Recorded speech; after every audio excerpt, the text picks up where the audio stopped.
Hey guys, welcome to this week's podcast episode. I'm really excited about today's guest, Andrew Murdoch. He embodies all of the four different types of freedom: time, financial, location, and health. He's a business YouTube strategist. And if you found it very hard to grow on YouTube, he's here to explain how to hack the algorithm, how to grow your business, how to scale it. And I'm really excited to have him on the show. Andrew, welcome. Thank you so much. Where do you want to jump in? Where do you want to start? Yeah, well, one is talking about this YouTube, because you talk about as a super powerful platform, but most people I talk to, they find it super hard to grow. It's like hard. It's almost like, it's like, how do you get hold of YouTube?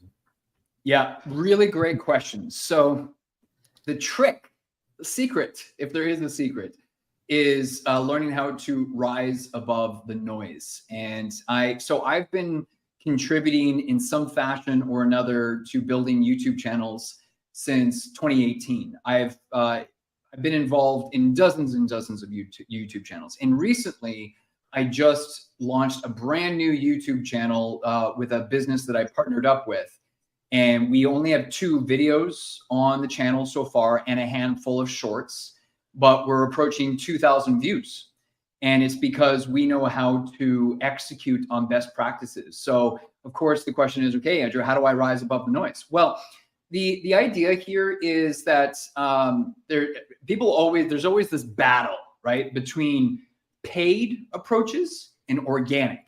And if I'm being honest, I'm definitely an organic guy, right? I definitely side with organic, evergreen, aggressive YouTube strategies. Because why? Well, they're more exponential, because every business owner, every professional, every entrepreneur only has 3 inputs into your business. There's only 3 levers that you can pull on, right? I don't care what business you're in, you only have 3 levers: people, time, and money.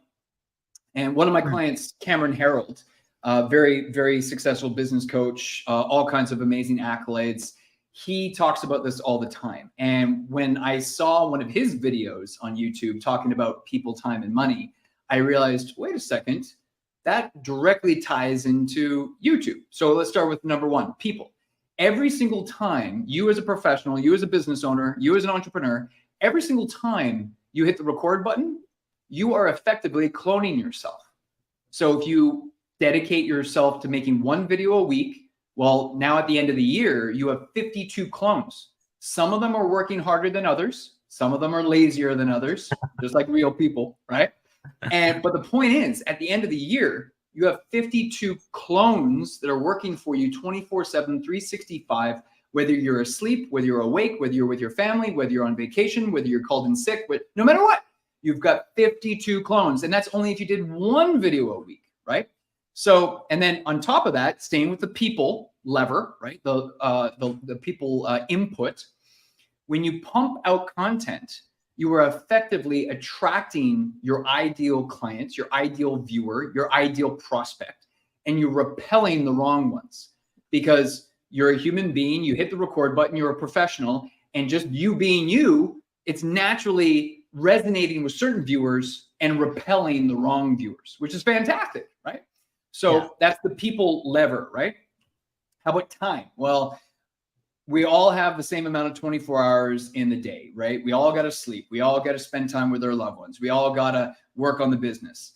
And how can we leverage our time more effectively? Well, it goes back to what I was just saying. The more clones that you have out there, the more effective you are with your time. Some of my more successful clients, shall we call them the more successful clients? They have hundreds and hundreds of clones of them on their YouTube channels.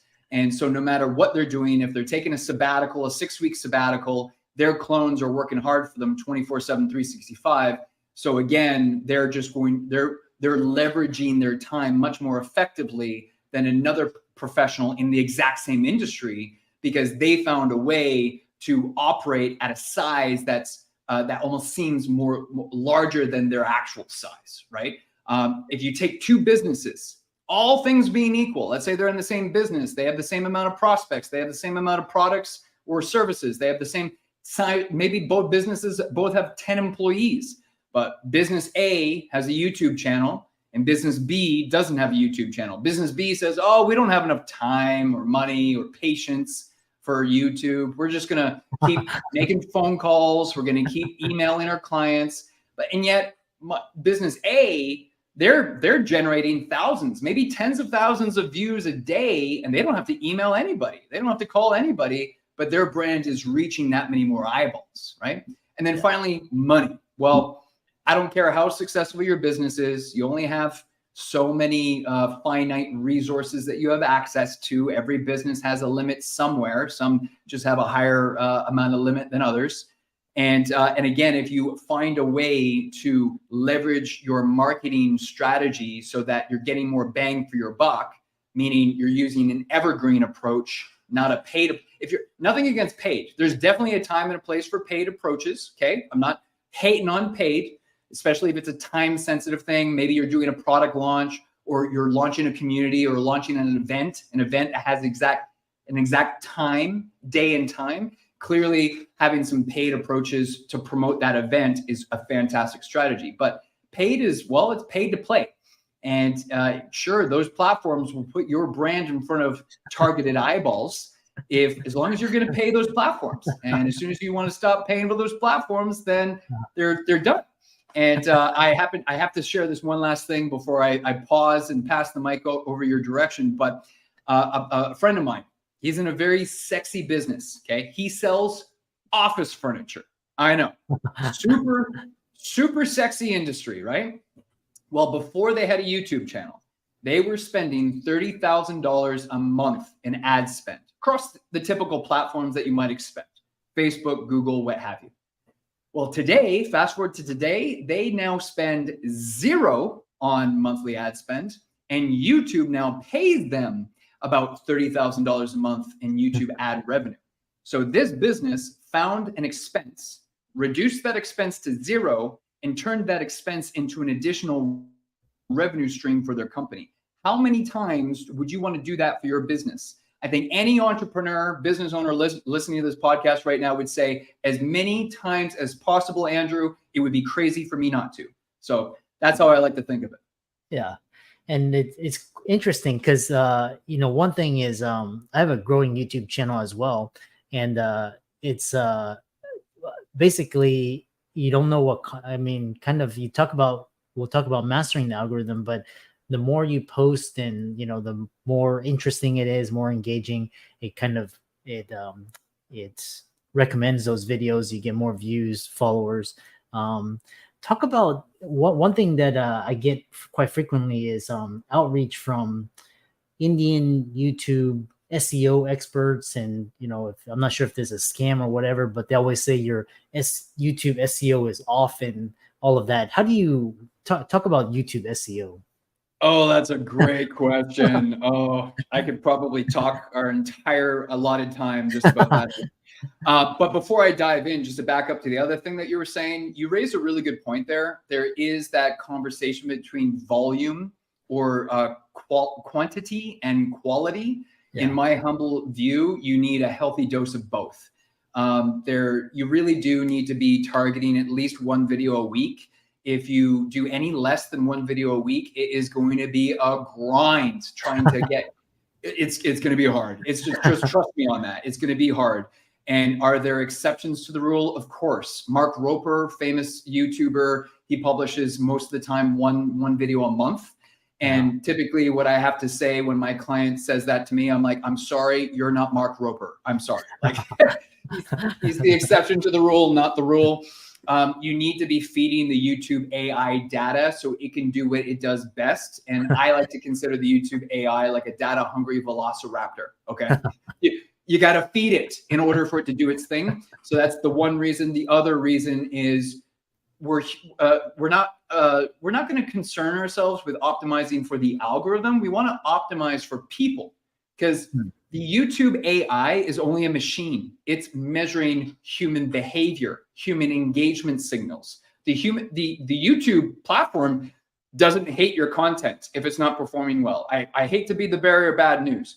YouTube is just simply measuring what people are doing when they land on your video.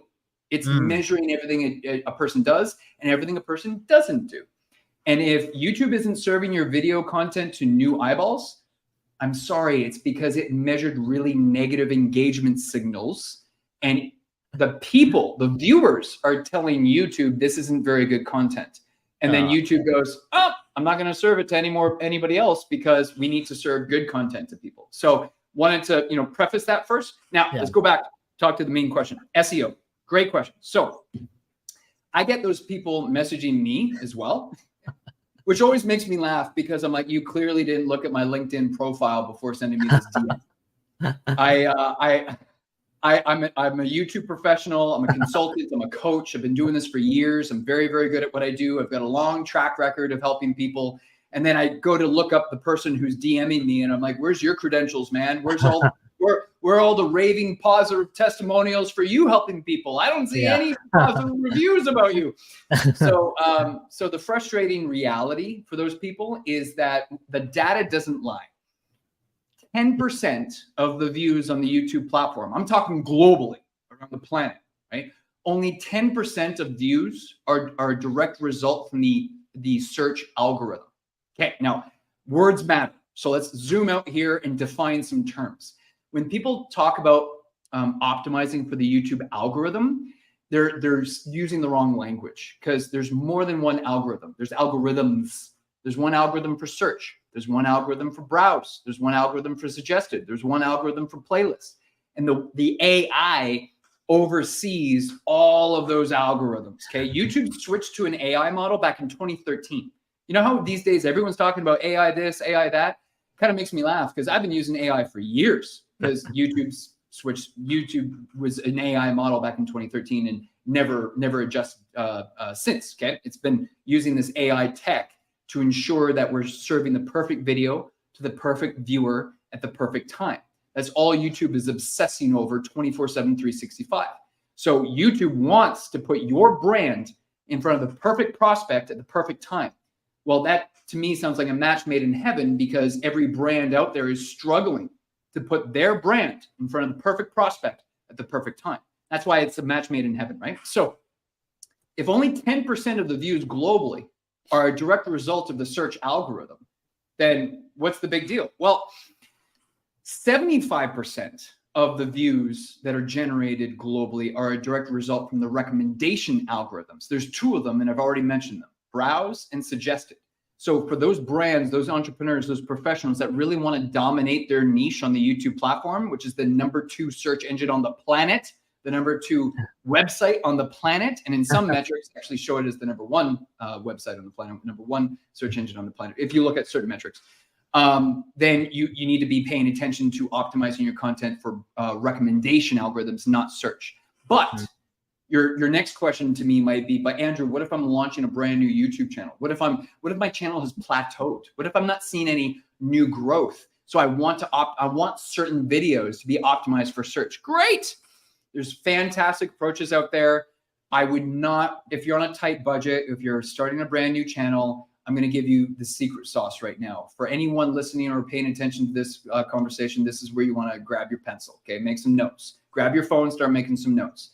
You know the most valuable asset you can use to optimize for search? It's free. It's called the Google search bar or the YouTube search bar. Go into Google, go into search, go into YouTube, type in a search query, something that your prospects, your clients are asking you constantly. Those kinds of questions that you find yourself answering over and over and over again to the point where it's almost like annoying you now. Go into YouTube, go into search, start typing it in. An auto drop-down box menu will populate, okay? And it stands to reason that the first option at the very top will have more search queries than the one at the very bottom. But really, you can make videos on all of those that auto-populate, auto-fill, right? Go into Google, go into YouTube, make videos on all of those. That's your title right there. That's what people are searching for in Google and YouTube. Make videos on those. That's fantastic. Better yet, go into some of your competitors' YouTube channels, go to their most successful videos, go to their most recent videos. Don't watch the video. I'm not asking you to watch the video. I'm not asking you to copy anybody. Just pause the video, scroll down, go through the comments, look for some common themes, look for some common patterns, look for some verbiage, some wording that keeps popping up over and over and over again. Whether it's positive or negative, I don't care. Look for patterns that repeat themselves and then make videos on that. And then finally, go into Google Trends. You'll notice that Google and YouTube, they don't actually provide the data to all of these different keyword SEO platforms that are charging you monthly fees. I'll be honest, YouTube and Google does not actually let their data accessible by those platforms.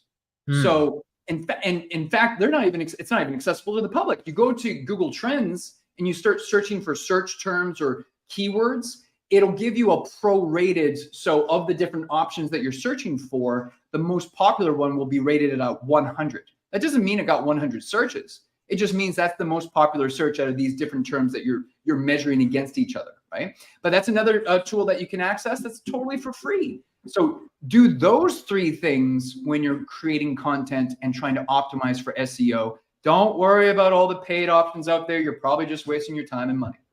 Yeah, it's interesting. One question people may have is so let's say you're kind of early middle stage YouTuber. You don't know what's gonna stick, and let's say you have one video that's a hit and then another one that's a flop. If you leave that video that's a flop on your channel, does that hurt your channel, or should you leave it, take it off? What is your recommendation? Yeah, really great question.